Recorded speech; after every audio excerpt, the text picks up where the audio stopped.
ተመልካቾቻችን ከኢትዮ ቢዝነስ ጋር ነው ቆይታ ያደረጋችሁ ያላችሁት። በዛሬው የኢትዮ ቢዝነስ ቆይታችን በዝርዝር ወደ ምንመለከተው መረጃ እንለፍ።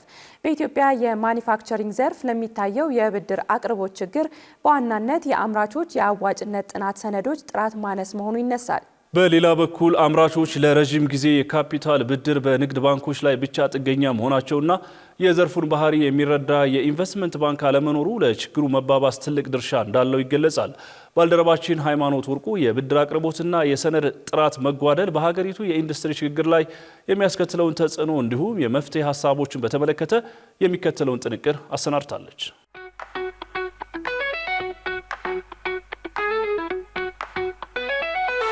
በሀገራችን በአምራች ኢንዱስትሪ ዘርፍ ላይ የሚታየው የብድር አቅርቦት እጥረት የሚቀርበው የፕሮጀክት የአዋጭነት ጥራት መጓደልና ልዩ የኢንቨስትመንት ባንክ አለመኖር እንደ ምክንያትነት ይነሳል።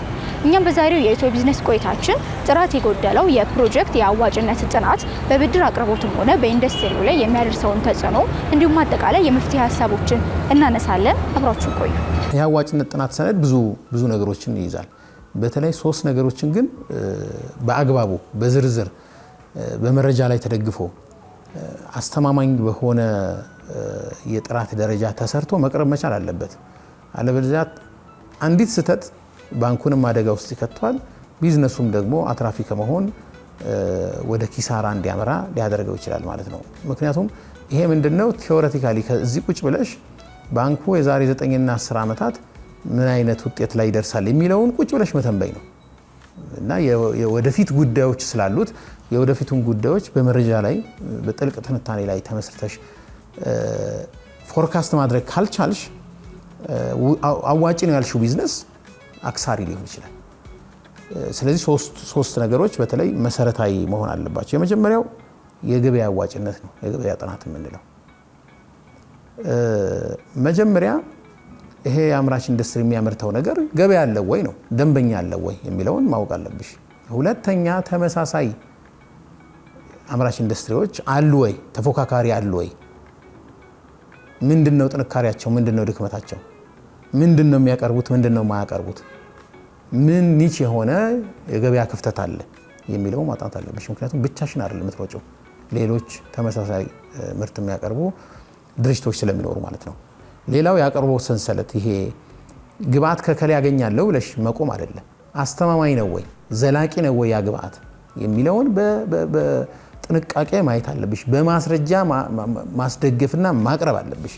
መጨረሻው የፋይናንስ አዋጭነት ነው። ይሄ ፋይናንሱ ብድሩ አለ፣ እንደገና ራሱ ባለቤቶቹ የሚያዋጡት ገንዘብ አለ።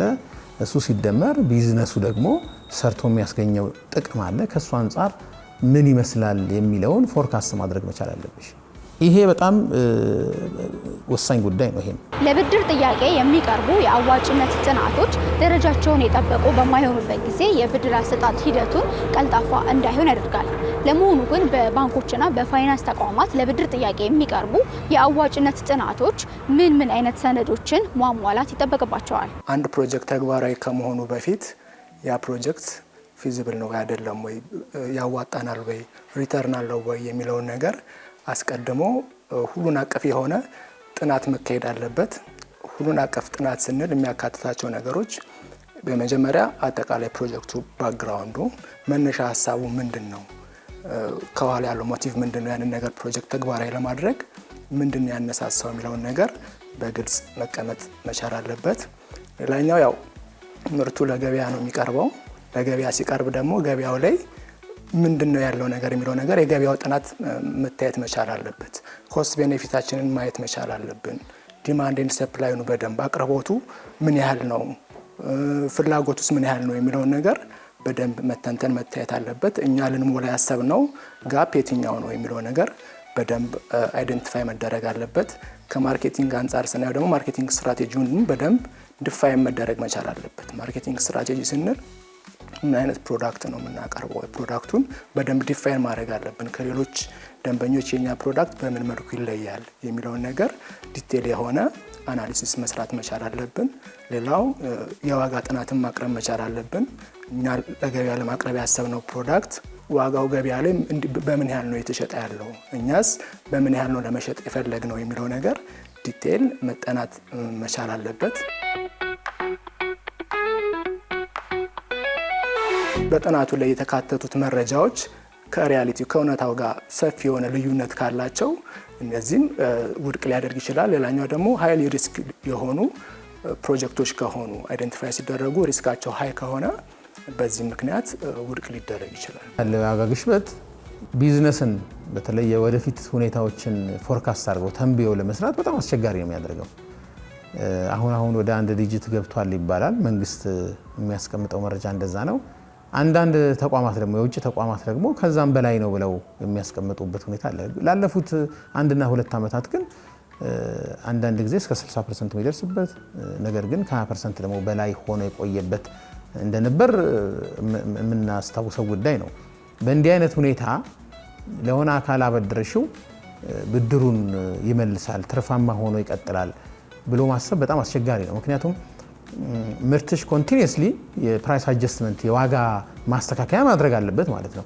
የዋጋ ማስተካከያ ባደረግሽበት ጊዜ ደግሞ የሰው የመግዛት አቅም ውስን ስለሆነ ፕሮጀክት ያረግሽውን ሽያጭ የተነበዩሽውን ሽያጭ ላተከናወን ይችላልሽ። ስለዚህ እሱን ከግምት ማስገባት አለበት።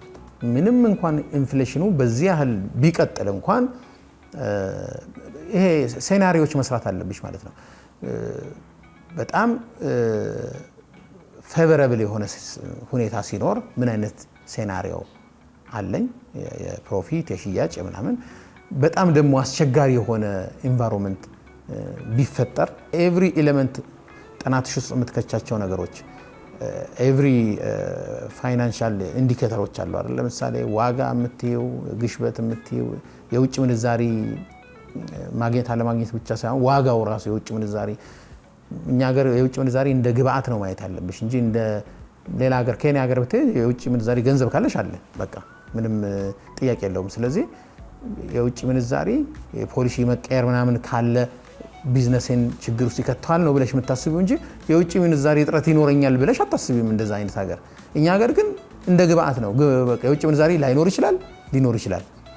በኮታ ነው የሚሰጠው። ኮታ ካልደረሰሽ አልደረሰሽም ነው አታመልጭም። ይሄ ብዙ የፖሊሲ ያው መንግስት አሁን ወደ ጥሩ ሁኔታ እየመጣ ይመስለኛል። በነፃ ገበያ እንዲመራ የማድረግ ሁኔታው ከሌለ በስተቀር እነ ኬንያ ጋር ችግር ያልሆነ ኦልሞስት ተመሳሳይ ኢኮኖሚ ያለን ህዝቦች ነን። ችግር ያልሆነ እኛ ጋር ግን መሰረታዊ ችግር ይሆናልና እኚህ ነገሮች ቅድም እንዳልኩሽ መጀመሪያ አዋጪ ነው ብለሽ የምታስቢው ነገር በኋላ አዋጪ እንዳይሆን የሚያደርጉ ስለሆነ ጥናት ውስጥ ይሄ ነገር ኢንኮርፖሬት ተደርጓል ወይ የሚለውን ማየት አለብሽ። ደረጃውን ያልጠበቀ የአዋጭነት ጥናት መኖሩ በሀገር ኢኮኖሚ ላይ የሚያደርሰው ተጽዕኖስ ምን ይመስላል ስንል ጠይቀናል። በእኛ ሀገር ሁኔታ ካሰብሽው በመጀመሪያም ፕሮጀክቶቹን ለማቆም ታስቦ አይደለም፣ ገንዘብ አግኝቶ ለመጥፋት ነው። ብዙዎቹ ጠፍተዋል፣ ትንሽ አይደሉም። እሱ በመሆኑ ነው።